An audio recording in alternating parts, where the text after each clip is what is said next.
আসসালামু আলাইকুম রহমতুল্লাহি বারাকাতু। সুপ্রিয় দর্শক শ্রোতা ভাই ও বোনেরা, দেশপ্রেম ইমানের অঙ্গ বলে একটা কথা প্রচলিত রয়েছে।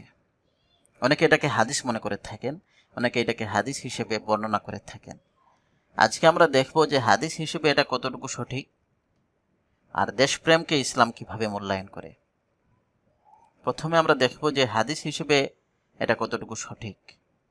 দেশপ্রেম ইমানের অঙ্গ, বা আরবিতে যেটাকে বলা হয় হুব্বুল ওয়াতানি মিনাল ইমান, এটা হাদিস হিসেবে মোটেও সঠিক নয়। হাদিসের কোনো গ্রন্থে এটা পাওয়া যায় না।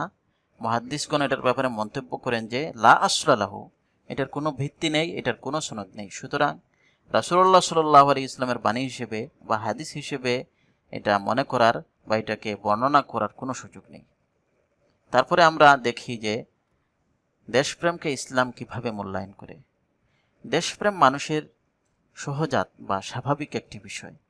যে দেশে বা যে এলাকায় মানুষ জন্মগ্রহণ করে, সেই দেশের প্রতি, সেই এলাকার প্রতি একটা টান থাকা, যেটাকে আমরা বলি নারীর টান। তো এই টান থাকা, এই ভালোবাসা থাকা, এটা খুব স্বাভাবিক একটি বিষয়।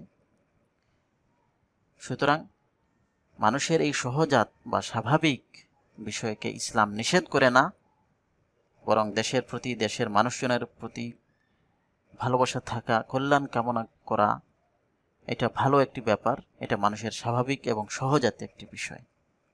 ইসলাম এটাকে নিষেধ করে না। তবে মানুষের স্বাভাবিক এবং সহজাত বিষয়গুলোতে ইসলাম নির্দেশনা দেয় যে এগুলোতে যেন সীমা লঙ্ঘন না হয়, সীমা যেন অতিক্রম করা না হয়।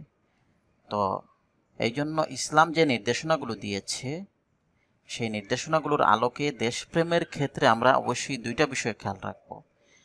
একটা হচ্ছে যে দেশপ্রেমের নামে আমরা যেন অন্য দেশের বা অন্য দেশের মানুষদের প্রতি কোনো অন্যায় যেন না করি, কোনো অন্যায়ের সমর্থন বা পক্ষপাতিত্ব যেন না করি।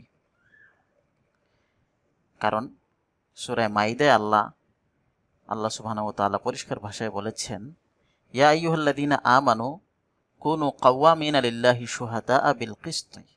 হে ঈমানদারগণ, তোমরা আল্লাহর জন্য ন্যায়ের পক্ষে সাক্ষী হয়ে দৃঢ়ভাবে দাঁড়িয়ে থাকো, দৃঢ়ভাবে প্রতিষ্ঠিত থাকো ন্যায়ের পক্ষে সাক্ষী হয়ে। ওয়ালা ইয়াজরিমান্নাকুম শানাআনু কওমিন আলা আল্লা তা'দিলু। কোনো জাতির প্রতি শত্রুতা, যদি শত্রুতাও হয়, তবুও কোনো জাতির প্রতি শত্রুতাও যেন তোমাদেরকে ন্যায় থেকে সরে যেতে বাধ্য না করে, প্ররোচিত না করে। দিলু, তোমরা ন্যায়ের উপর থাকো, তোমরা ইনসাফের উপর থাকো। হুয়া আকরাবু লিত্তাকওয়া, এটাই তাকওয়ার অধিক নিকটবর্তী। সুতরাং অন্য দেশের প্রতি বা অন্য দেশের মানুষদের প্রতি আমরা যেন কোনো দেশপ্রেমের নামে কোনো জুলুমকে সমর্থন না করি, কোনো জুলুমের যেন অংশীদার না হই। এই বিষয়টা প্রথমে আমাদের খেয়াল রাখতে হবে। দ্বিতীয় যে বিষয়টা খেয়াল রাখতে হবে সেটা হলো যে দেশপ্রেমের নামে কোনো গর্ব করা যাবে না। কারণ গর্ব করা, অহংকার করাকে আল্লাহ মোটেও পছন্দ করেন না। আল্লাহ কোরআনের বিভিন্ন জায়গায় অহংকার এবং গর্ব করাকে অত্যন্ত কঠোর ভাষায় নিন্দা করেছেন। যেমন সূরা নিসার ৩৬ নম্বর আয়াতে আল্লাহ বলেছেন, ইন্নাল্লাহা লা ইউহিব্বু মান কানা মুখতালান ফাখুরা। আল্লাহ তাআলা এমন ব্যক্তিদেরকে পছন্দ করেন না, মোটেও পছন্দ করেন না, যারা নিজেদেরকে অনেক কিছু ভাবে এবং গর্ব করে।